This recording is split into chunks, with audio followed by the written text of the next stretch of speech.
suci merupakan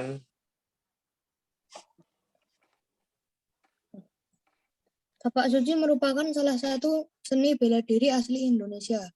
Dalam mewujudkan masyarakat Islam yang sebenar-benarnya, Muhammadiyah memandang pentingnya kesehatan dan kualitas hidup masyarakat. Tapak suci membina aspek rohani dan senantiasa mengagungkan kalimat tauhid, mengamalkan ajaran Islam yang bersumber dari Al-Quran dan hadis. lanjut. Dilanjutkan.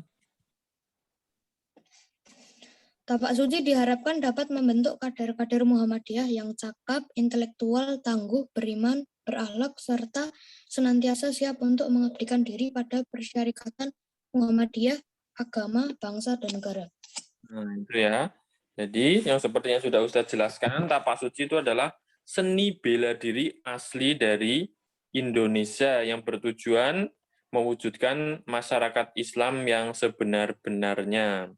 Karena ini tapak suci kan berdiri ketika zaman penjajahan ya. Zaman penjajahan, para pendekar-pendekar tapak suci ini berjuang mewujudkan Indonesia yang merdeka. Tidak hanya merdeka, tapak suci juga mewujudkan masyarakat yang apa? Yang beriman dan berakhlak ya. Jadi selain mengabdi kepada bangsa dan negara, tidak lupa juga kepada agamanya.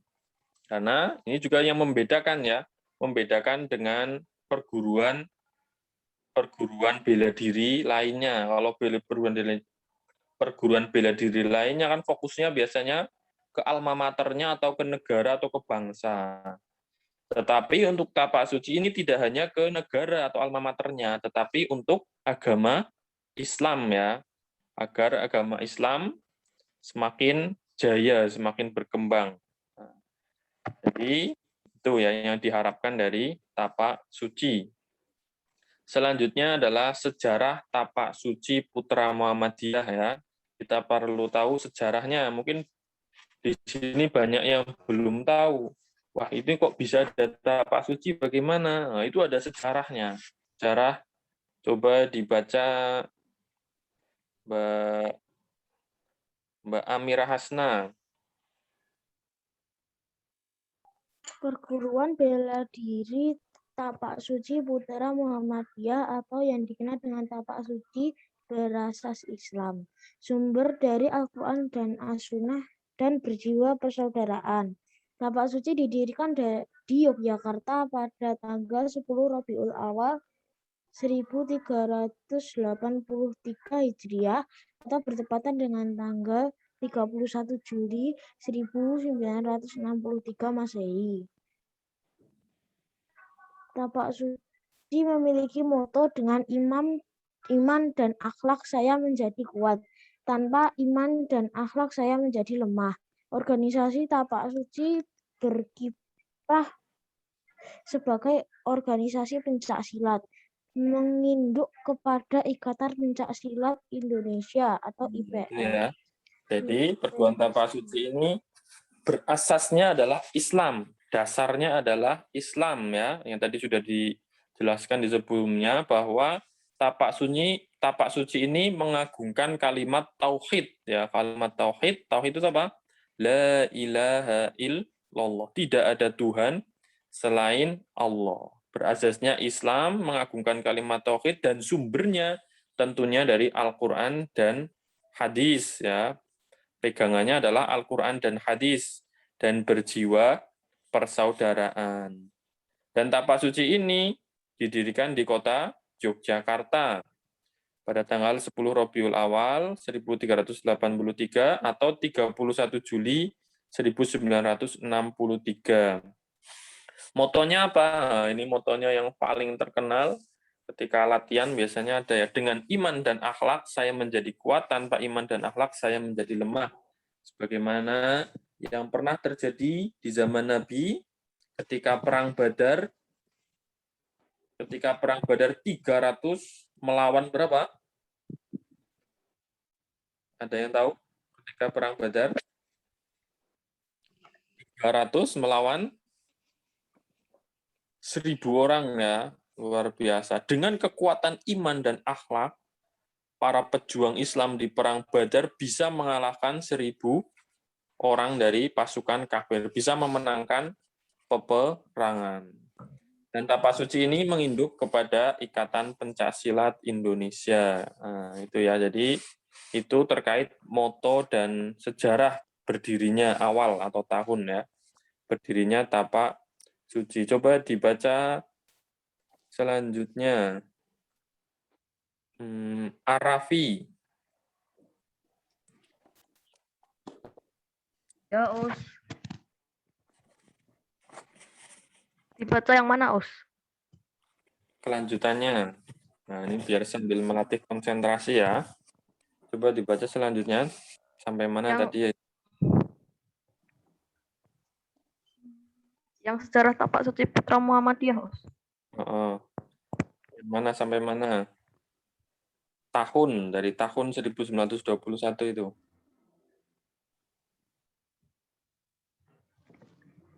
Tahun 1921, dua kakak beradik asal Kauman Yogyakarta, Adimyati dan M. Wahib, belajar pencak kepada Kiai Haji Busro Syuhada di Kanjamegara. Pada saat berguru, Adimyati dan M. Wahib ditunjuk oleh Kiai Haji Busro untuk berkelana atau mengembara. Adimyati mengembara ke arah barat dan M. Wahib ke arah timur untuk memperdalam ilmu bela diri dan agama sekaligus berdakwah. Setelah bertahun-tahun berkelana, kemudian keduanya kembali ke Kauman Yogyakarta. Terus lanjut. Pada tahun 1925, atas restu Kiai Haji Busro Syuhada, Adimyati dan M. Wahib mendirikan perguruan Kauman atau disebut juga dengan perguruan Cikauman. Banyak murid perguruan mengangkat senjata, mengusir penjajah.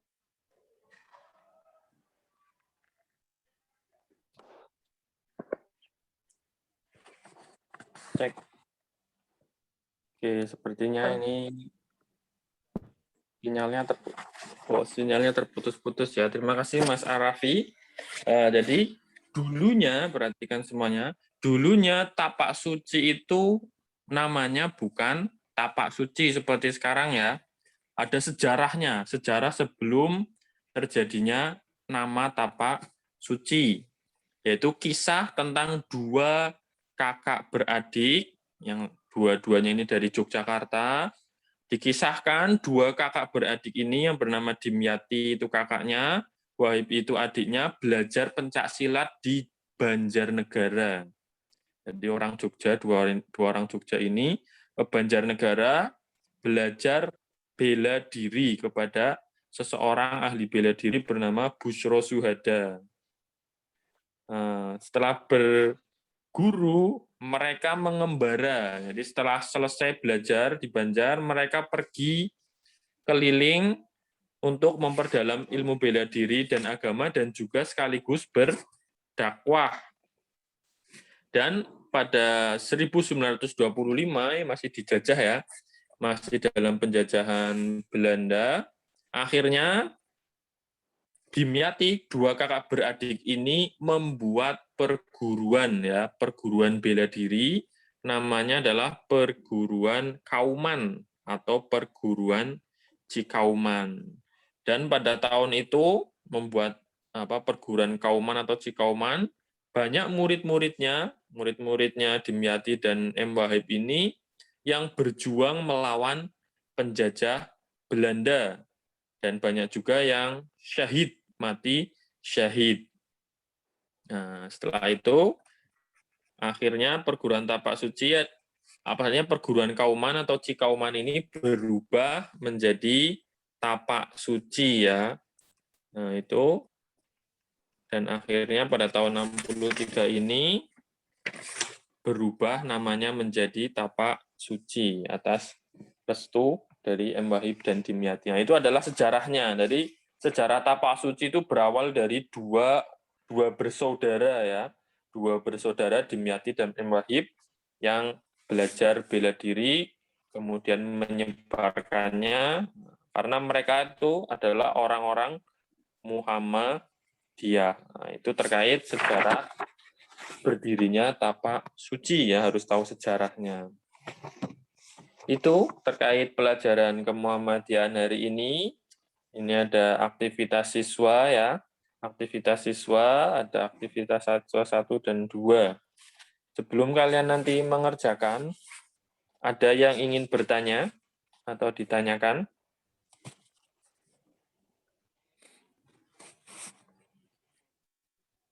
Ada yang ingin bertanya?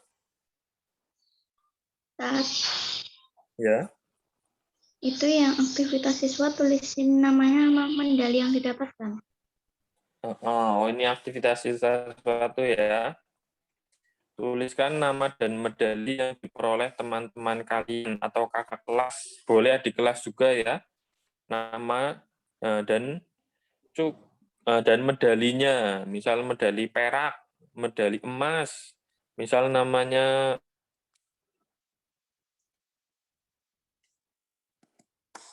apa?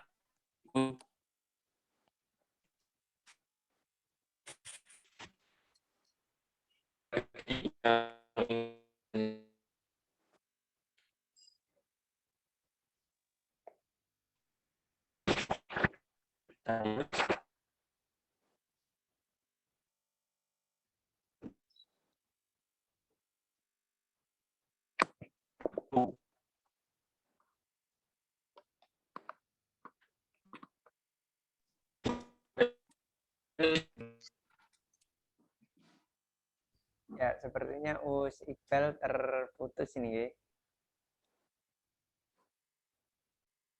Untuk tugas apa tadi? Individu. Di situ perintahnya gimana? Oh, ya, Us Iqbal sudah masuk lagi.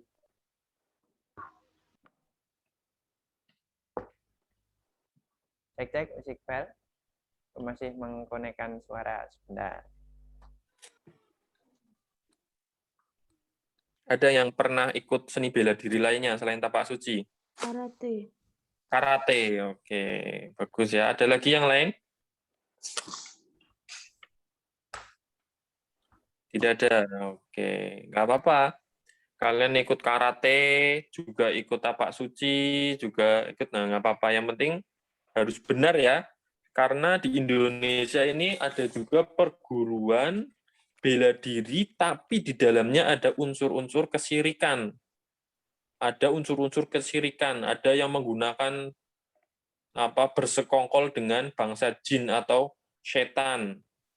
Kalau kalian lihat, ada beberapa perguruan tapak suci itu yang ketika ditebas dengan pedang atau dibacok atau dicelurit ya, kalian pernah lihat nggak videonya? Ada seseorang yang punggungnya ditebas dengan pedang tapi tidak mempan.